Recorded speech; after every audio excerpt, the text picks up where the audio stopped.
Live from the Ken and Valerie Baker studio at WHYY, this is Studio 2. On a Wednesday, April 15th, welcome, friends, on into the program. I'm Cherry Gregg. And I'm Kevin McCory, in for Avi Wolfman-Arrett. Now, Cherry, the genesis for this show started back in February. Yep. I saw an ad at a bus stop for this male grooming company. Shows an older guy with gray hair and a younger woman with red lipstick. And the ad says, you're 60, she's 30, we'll take care of the gap. And then I put in our Slack, our next dating show, the taboo of relationships across generations. And I was on it. I was like, let's do it. Yeah, you got a little twinkle in your eye. I was like, ooh. When we talked about it. But it did kick off this, spirited conversation on our staff. Yeah. Should we do this show? How should we do this show? And we ultimately decided, let's lean into it. There's a taboo, but that's what this show is about sometimes. Lean into the taboo, give people a place to have a conversation. Yeah. That's grounded in, facts and experts, etc. Yeah, and so that's what we're going to do today. We're going to talk about age gap relationships. And there's a lot to talk about here. When I was preparing for the show, I mean, there's so many feelings about it. So many feelings. I think it's going to be a great conversation. Really looking forward to this one. We have an expert from Kinsey, and we also later in the show have an age gap couple who's going to kind of give us the firsthand experience of the challenges, the perceptions, how they deal with it, how they navigate it. So that's always fun when we can get somebody who's directly impacted on these topics. Absolutely. And we'd love to hear from you because you might be directly impacted as well. And our questions of the day are, how do you feel about age gaps in romantic relationships? And can a gap between consenting adults be, quote, too big? The number to call is 888-477-9499. The email is studio2@whyy.org. And for our YouTube and Facebook streamers, you can put your comments in the chat. I'm sure people have stories. That's true. First, though, our trio of local news stories. Yes. Starting off with L&I Records signaling that there were waived or canceled inspections. They are raising a lot of questions regarding that partial collapse of a Grays Ferry parking lot that killed 3 workers on April 8th. NBC 10 investigators review public records tied to the commercial building permit for that project, and they report finding evidence that 58 inspections were scheduled between October 23rd of last year and this past March 16th, and more than half of those inspections were either canceled or waived, and it's unclear exactly why or that happened. And the types of inspections, they vary from initial site inspections to foundation wall inspections and foundation footing inspections, to name a few. And according to NBC 10, it's unclear whether the city's licenses and inspections actually did the inspections or whether they had a special inspector who was hired for the project. But this is raising a lot of questions, and experts, they told NBC that canceled or waived inspections, they are not a common thing. Right. So that raised some red flags for the expert that they talked to in the story, who I believe was a Drexel engineer professor. And so, the city is going to do this investigation, and we have lots of questions into why this happened, who's at fault, potentially are there going to be criminal charges, and, sadly, 3 people died in this situation. Yeah. It does harken back, and we were talking this morning, to the 2013 collapse of a building on Market Street where people inside a Salvation Army next to a demolition site were ultimately killed. 7 people were killed in that tragedy, and ultimately 2 people were held responsible there. And there was an L&I person who, took his own life because he felt responsible. And it's raised all these questions about L&I again. There were all those reforms after 2013. But is that department in the state that it should be? There was a 2025 audit from the controller's office in the city who basically flagged all these problems in L&I, calling for reforms. You've had advocates saying there needs to be more inspectors out there to do all the work that needs to get done. So hopefully the city is going to take this really seriously, do the inspection, and come up with some sort of plan to follow through and make sure that stuff like this doesn't happen again. And to be clear, L&I has not responded to requests for comment, so we don't even have their point of view at this point. And Mayor Sherrell Parker has said that the city is committed to getting to the bottom of what caused this collapse. And I'll point out one more thing before we move on. I mean, a lot of these inspections were specifically tied to some of the issues that they're not sure exactly what happened, but this was supposed to be cast concrete precast concrete. You're not supposed to even pour the concrete until some of these inspections happened, and it's unclear whether that took place. So, I mean, there are going to be a lot of questions for a while, and people are going to be watching the outcome of this investigation. Yep. Story number 2. Good news for Delaware County. The new owners of the Crozier-Chester Hospital say primary care services are expected to return within 9 months. Okay, so the backstory here, you might remember, the hospital in Upland closed last year after the owner Prospect Holdings declared bankruptcy. That left the county without its biggest hospital, and then a new for-profit group called Chariot Equities bought the site in January, and they put together this town hall last night for residents to ask questions. Chester Mayor Stephen Roots was there and emphasized how much of a hole the closure has left in the community. He also acknowledged that Chariot Equities has a hard road ahead. It is empty. There's not a bed or a bed sheet. There's not an oven. There's not a computer. There's not an x-ray machine. The place is empty. So this new primary care service that they expect, again, in the next 9 months is the short-term fix. That's being done in partnership with the Independence Blue Cross Foundation, who's kicking in money to make this thing happen on a faster timeline. And then larger plans to reopen the facility are expected to take 2 to 3 years. They need to find some sort of healthcare operator partner, and we'll see where it goes from there. Community members, I think, are cautiously optimistic. They feel like they've been burned before, and they're hopeful that this works out, but they're not sure. And then you have all the people who lost their jobs when the hospital closed last year, 2,600 people, hoping maybe there's a path for them back to employment. Yeah, I mean, the thing about it is when you fire everybody, when you shut down, when you sell off all the equipment and you go away, even if you don't go away for a whole year, you can't just come back and pick up where you left off, because, I mean, there was disruption. You lost trust with community. You lost trust with the people who would work there, right? They're not even sure if they can trust this new entity. And so, and they have to build this thing basically from scratch. And I think, but primary care is a major need. This region needs, emergency services. They need primary care services. So hopefully they can fill that gap and hopefully rebuild the community trust. Yeah. All right. Story number 3, Cherry. Yeah. A Philadelphia restaurant is getting national buzz as the best spot in America for free bread. The Atlantic has named the Cranberry Walnut Loaf at Park, which is a Steven Starr restaurant located in Rittenhouse Square, as the best free restaurant bread in the country. Now, writer Katie Weaver has said the bread has, quote, an everlasting gobstopperish ability, okay, to harmoniously convey the sensation of eating an entire meal with dessert in every bite. So it's like meal and dessert at the same time. Now, I've never had this bread, so full disclosure. I don't think I've had the bread either. I haven't had it, but I, like many others, said, hold up, wait a minute. What about the brown bread at Cheesecake Factory? What about those Cheddar Bay biscuits at Red Lobster?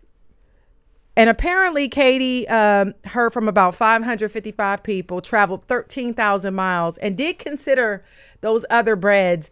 And so it made me wonder, what makes a good restaurant bread? Because most restaurant breads are just meh. Yeah. And those are corporate breads that you just mentioned. Yeah. Cheesecake Factory. But it's delicious. Red Lobster. But Come on, it's corporate bread, Cherry. Pause, Kevin McCory. Cheesecake Factory bread is delicious. Now, we were talking earlier. I don't like cheesecake, so I've never been to the Cheesecake Factory because I didn't know you could get anything else in there but cheesecake. You got to go because that brown bread, and it has a little, some kind of nutty sprinkles on the top. It's delicious. Yeah. And, our waiter, we looked eye to eye, and I was like, keep that brown bread coming. But I mean, this must be delicious because number 2 was Le Diplomat, also owned by Steven Starr in D.C. And apparently it's the same bread. He's got breads going this way and breads going that way. Apparently it's the same bread. But you got to love the free bread. Yeah. Where you get to a restaurant, you sit down. If you don't get that something free on the table, you kind of feel like you're getting ripped off a little bit. I do. And I believe it's all about chi. It's all about energy. Yeah. Give me some of that. Give me some free stuff, and then I'll buy more stuff. Yeah. It's the energy. The chi I'll shout out, and I like this as a little hack for I'm a dad of 4. So I'm going to roll out with my 4 kids. I'm going to go to the Five Guys get a big thing of French fries, and they love getting the free peanuts. Oh, they dig free into the free peanuts. They're more about the peanuts than the French fries. They're just cracking into them. They're eating them. Now that's a good chi right there. Yeah, that's good chi. But I do think that every restaurant should give you something free more than water. You know what I mean? Like whether it be chips and sauce. I think our producer Debbie Builder said if she goes to a Mexican or some kind of Latin food and they don't give her free chips and salsa, she's upset. I got to shout out the Korean restaurants too, because they always give you those little like kimchi dishes. And like that little cucumber stuff free going kimchi. on. I like it. Like that's high quality, like free stuff on the table. I love it. Yeah. Something else high quality, age gap relationships. We're going to be talking about that on the other side of this break. Give us a call, 888-477-9499. How do you feel about age gaps in romantic relationships? We'll be right back. And when I said right back, literally I meant right back now. Because it's the WHYY Spring Membership Campaign, Cherry Greg, where we're here asking proudly for your support for shows like Studio 2, for WHYY. We're talking about stuff for free. The public media is not free. You can get it for free. Yeah. But it's all built on the backs of people who pledged over the years to become members of this station, to support it, and get this engine going so that we can keep making high-quality programs like Studio 2 and everything else you rely upon here at WHYY. So if you're a fan of Studio 2, make a donation now at WHYY.org/radio. Show your support for the amazing team that we get to work with every day to put this show together. Yeah, and I have to say, so in order to keep us on track, we have a goal this hour of 18 gifts. So far, we have 3. But let me tell you why this is the moment where you should log on to WHYY.org/radio. Well, we have a $15,000 conditional donation, right? A conditional challenge. Challenge. I should say challenge. That's a better word. From Carol and Mike Levin. And we're told no age gap. Yeah, no age gap apparently, but they are generous WHYY donors. And if we receive 400 contributions today by 6:30 p.m., WHYY will get to unlock that $15,000 in support of the programming and news on WHYY. And Kevin, you're our executive producer. $15,000, that's a lot of scratch. Of course. And I'm able to see kind of behind the scenes, the budget process, et cetera, here at WHYY. And it's people from our community, about our community, thinking of the best ways we can serve this community. And there's something really special about that in a media landscape where things are so topsy-turvy and can be so corporate and so maybe not community focused. That's what WHYY is. And it's amazing to have as a resource this place here in the Philadelphia region that exists to serve the Philadelphia region. Don't take that for granted. Become a member of WHYY. Our membership rolls, Cherry, they've been going up and up and up, which is amazing to see. And that I think is because people see the value in public media. They don't want to see it go away. So don't take it for granted. Make a donation right now at WHYY.org/radio. Yeah, we got a comment from Susan from Northeast Philly who says, happy to be able to help meet Carol and Mike's challenge. Thank you so much, Susan, for your donation. And a lot of people are already members of WHYY, and they typically will log on to WHYY.org/radio and make an additional gift so we can unlock $15,000. And it could be a gift of any amount made during the course of the day before 6:30 p.m. And so, this is a moment to help us get to that 15,000.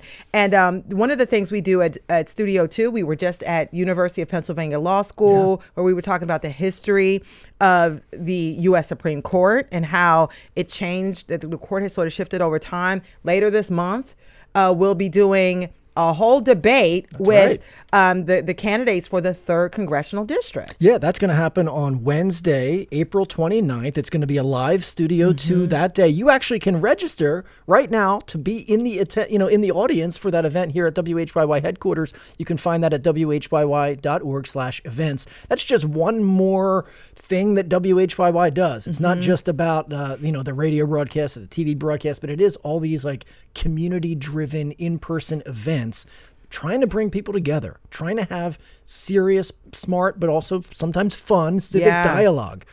Don't take it for granted. It really doesn't exist anywhere else. Think about the show that we do every day, Studio 2. What other channel can you find an hour of programming that's directly trying to engage the people in this region in a conversation, welcoming viewpoints from all sides, all stripes, etc., to have a conversation about the real stuff that we need to talk about? Yeah, absolutely. And so if this is something that you value, if this is something that you want to continue, be a part of the folks that make sure that it is available and strong for the next generation by logging on to WHYY.org/radio. And I mean, people, we're talking about age gap relationships today on the show, but this is we talk about culture, we talk about politics, we talk about history, we talk about the economy. We talk about so many things on this show, and through all of WHYY, we are in person, we're online, we're on social media, we're everywhere. Right, and I think part of that is like we don't think down on our audience. Like yesterday, we're talking about the most important big national, international news stories, and we think people are going to be there and want to listen to that and be engaged in that. And today we're talking about age gap, and it might seem kind of frivolous, but no, we think there's something interesting there to unpack, and so that's what we love to be able to offer each and every day. And we're hoping that you recognize that, support that, make a pledge right now at WHYY.org/radio. All right, and welcome back to Studio 2, putting the other hat on right here on WHYY in Philadelphia. I'm Cherry Gregg. And I'm Kevin McCory. Age gaps in relationships, they're taboo, they're often a spectacle, and they're the subject of a recent Netflix reality show called Age of Attraction. Here, you'll be dating and even committing without ever knowing how old your partner is. Are you ready? Yeah. I don't know if these guys are my grandpa's age. But you don't know who the Spice Girls are? I couldn't name one. Best 3-minute date I've ever had. I'm not gonna lie, I like the You mom do? part. Do you have mommy issues? If you're not as hot as my mom, I'm not gonna marry you. All that's left is revealing your age. On average, couples in the U.S. are about 4 years apart in age. Bigger gaps come with plenty of assumptions, from creepy older guys to cougars and gold diggers. And while reality TV plays up the drama, many real-life age gap couples say they're happy, they're in love, and see nothing but a number. We're talking about how we judge age gaps in romance today and how they impact couples and how public perception has changed over time. Joining us now is Justin Lehmiller. He's a senior research fellow at the Kinsey Institute and author and the host of the Sex and Psychology podcast. Justin Lehmiller, welcome back to Studio 2. Thanks for having me here. And by the way, for you, our listeners, I'm sure you have a story or two to tell. Our question for you today is, how do you feel about age gaps in romantic relationships? And can a gap between consenting adults be, quote, too big? Give us a call at 888-477-9499. You can email studio2@whyy.org. And if you're on Facebook or YouTube streaming, you can drop a comment in the chat. On YouTube, Rich from Bucks County says, the saying is, the acceptable age gap is half your age plus 14. I've heard it was half your age plus 7. Yeah, well, Richard's got different rules. Apparently. I know, apparently. It shows just how much people think about this and might have different standards. So, Justin, let's jump right into the conversation. So Justin, so what is it about, this age gap thing that sort of strikes a nerve with people? Yeah, so age gap relationships have been controversial for a long time. I've actually been studying this topic for the last 20 or so years, and I found that it just makes a lot of people uncomfortable for a number of different reasons. I think people often make certain assumptions, stereotypes about age, and often will assume that age gap relationships could just never work if people are from, for example, totally different generations. So there's that idea that they just might not be able to function or might not be able to relate to one another. But some people also seem to equate age differences with power differentials and assume that there's something inherently exploitative about an age gap relationship. Now, I don't necessarily think that's true based on the research that I've done, but that's part of what the broader perception is that's out there. And something else we're also seeing anecdotally is that younger adults seem to be more uncomfortable with this idea of age gap relationships than people who are a bit older. We see a lot of discourse in the popular media about Gen Z in particular and their discomfort with age gap relationships. I'm curious, like, when there's a taboo, it's often for good reason. Like there's something, I don't know, genetic or sociological that over time we grew some sort of an ick towards, I guess, to use the modern parlance. Like maybe you could outline why over the course of many hundreds of years, like there was like this feeling like, ooh, yeah, that there's something there that doesn't look right and we shouldn't accept. Well, actually, if you look at this through a historical lens and also a cross-cultural lens, age gap relationships have actually been pretty common, but particularly the dynamic where it's an older male with a younger female. The reverse age gap of an older woman with a younger man has not historically or cross-culturally been very common.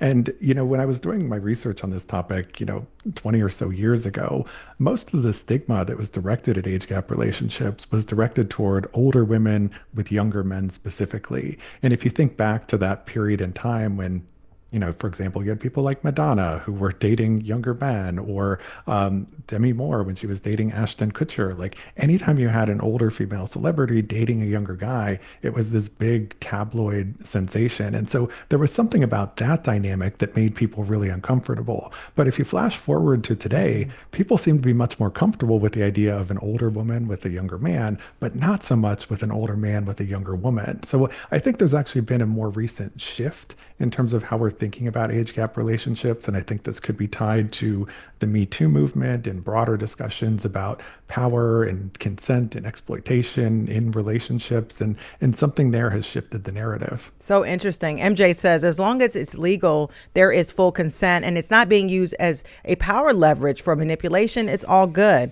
And so is it the number itself that matters most, Justin, or is it really about life stage, power, dependence? Like, what are we talking about when we say, age gap? Because 5 years not that bad, right? But how big does a gap have to get before people start feeling like this discomfort you talked about?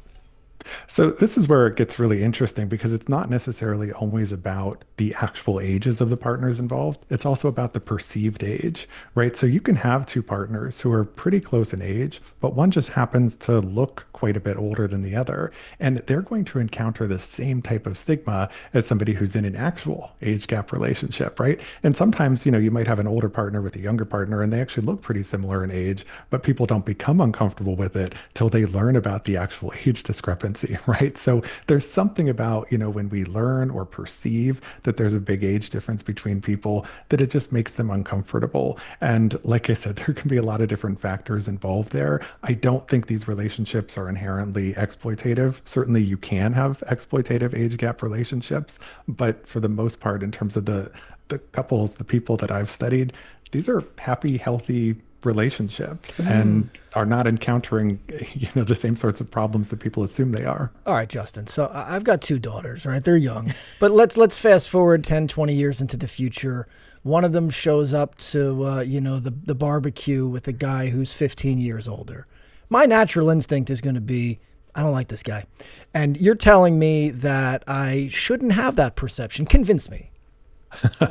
Okay, so different people are going to have different reactions to this, and I totally get it. Like, I understand why age gaps make people uncomfortable, but I also understand that these are relationships where we can't always predict who we're going to fall in love with and which relationships are going to work out for us. And people might find different value in having an age gap relationship, right? So for some people, that dynamic really works for them, where the partners are bringing different things to the relationship, right? So an older partner, younger partner dynamic, the younger partner might be bringing some youth and vitality to the relationship that makes just for a more dynamic lifestyle. And so, and the older partner might be bringing stability and security. And, sometimes people are attracted to older partners because they find people their own age to be too immature, right? And so having somebody who has figured out what they want in life, what they know that they desire, can be something that people find very sexy and attractive. Oh, interesting. And our question of the day for you, our listeners, is this. How do you feel about age gaps in romantic relationships? Can a gap between consenting adults be too big?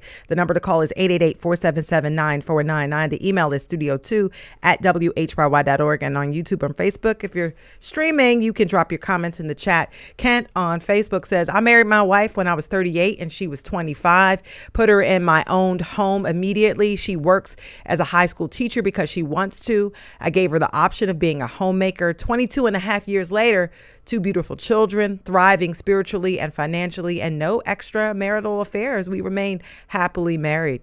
Congratulations to you, Kent. And so, I wonder, Justin, is an age gap just one of many factors that, age is just one of many factors that people have to consider when deciding who their partner is? Because I think about other gaps like education gap. One partner can have way more education than the other. One partner can have different lived experiences.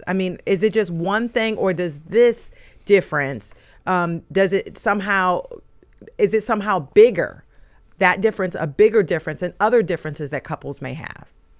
It's a bigger difference from the standpoint of how other people are perceiving it, right? For many people who are in age gap relationships, age really isn't anything other than just a number, right? Because sometimes the people just connect mentally, spiritually, emotionally with one another, and the age for them is just kind of irrelevant. So I think it's really just more about the broader social perception. Now, we can talk about research on attraction, and in general, people tend to be attracted to partners who are similar to them. Most people select partners who are similar in terms of age and who are of the same race and who are of the same educational and other backgrounds, right? We tend to be drawn to similarity, but at the same time, we also want some differences, right? Somebody who is perfectly similar to us in all ways can make for a boring relationship. Somebody who has some different life experiences can make a certain element of spiciness in the relationship that makes it a bit more exciting. Can we talk a little bit about where we actually draw the lines here, right? Because, Cherry and I were talking before the show, right? Okay, there's the legal age of 18, but then it's but your frontal cortex isn't really mature until you're 24, 25. And does that thinking go into this, right? Because a 18-year-old with a 30-year-old is different than a 25-year-old with a 38-year-old or whatever, right? How does that come into play, Justin? Sure. I get it. And if you think about somebody like Hugh Hefner and, the many younger women that he dated and was in relationships with over the years, that struck people in a lot of ways, made a lot of people uncomfortable. In terms of, where we draw the line or the cutoff, it's entirely subjective. We can't say from a scientific standpoint, here is the, maximum acceptable age for an age gap relationship, or who is or shouldn't be allowed to be in an age gap relationship. I've seen relationships work where there's a discrepancy of 10 years, but also where there's a discrepancy of 20 or 30 or 40 years, right? Different things work for different people. But, when you start getting into where do you draw the line? I don't know, because there just isn't a scientific answer. So you don't buy into the prefrontal lobe full development conversation or theory? Well, in that case, then we've got to shift the definition of adulthood, right? So when can people actually make these consensual decisions, right? So we have an age of consent, but if we're going to say, well, somebody can't be in an age gap relationship until they reach a certain age, then we're sort of shifting the lines of adulthood there. And so, that has other implications beyond just who they choose for their relationship partner. Yeah, well, let's bring in a caller. We have Diana from Layton on the line. Diana, you're on Studio 2. What's your question or comment? Hi, my comment is I'm loving this conversation. And my husband is almost 7 years younger than I am. It's been a wonderful 25 years. Well, as he says, 90% of the time. But the problem has become retirement issues. We have a great life. He has a wonderful job, but he only gets 1 week vacation. And it's we can't go anywhere. And by the time he could go somewhere, I'm going to be, 4 or 5 years older, and maybe I won't feel like going. Yeah. So that I found is the biggest issue, the retirement conflict. Yeah. Well, thank you so much. That's Diana from Layton on the line. By the way, how do you feel about age gaps in romantic relationships, and can a gap be between two consenting adults be too big? The number is 888-477-9499. The email is studio2@whyy.org. And so what are some of the real world challenges, Justin? Because everybody, there's benefits, there's pros, there's cons. Can we talk about some of the pros and cons of age gap relationships? Yeah, absolutely. I mean, every relationship is a mixed bag, right?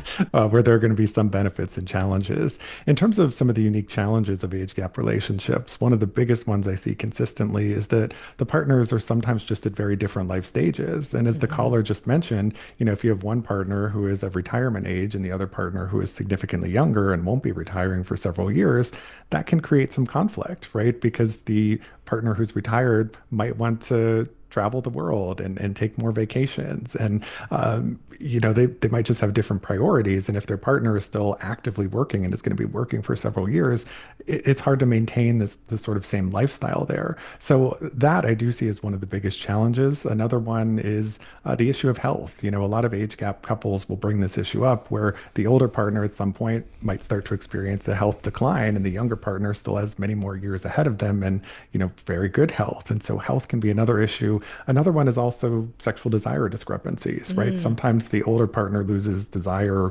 for sex faster, and so that can lead to issues where they're not always on the same page sexually. You mentioned earlier, you touched on the fact that Gen Z, or like the younger generation, seems especially skeptical of these types of relationships. And, there's been, I think, past decade, much more of a conversation and understanding about power and power balances and what different groups or people bring to different dynamics. Do you think that Gen Z, to I guess put it broadly, is overblowing that, or what's your thought on how that conversation's happening in the younger generation? I mean, from what I've seen, they just seem to be highly sensitive to this idea of age differences and tend to equate it with exploitation. And Gen Z, from what I've seen, and I don't like to talk about people generationally in terms of like as a monolith where they all think this, but in terms of some of the things I've seen younger adults say, even smaller age gaps of 4 or 5 years, they consider to be problematic as well, right? And so, just even what an age gap relationship means seems to be viewed very differently by different generations today. And I do think that people often make a bit too much of age gaps, and again, we're assuming this is all between consenting adults here, right?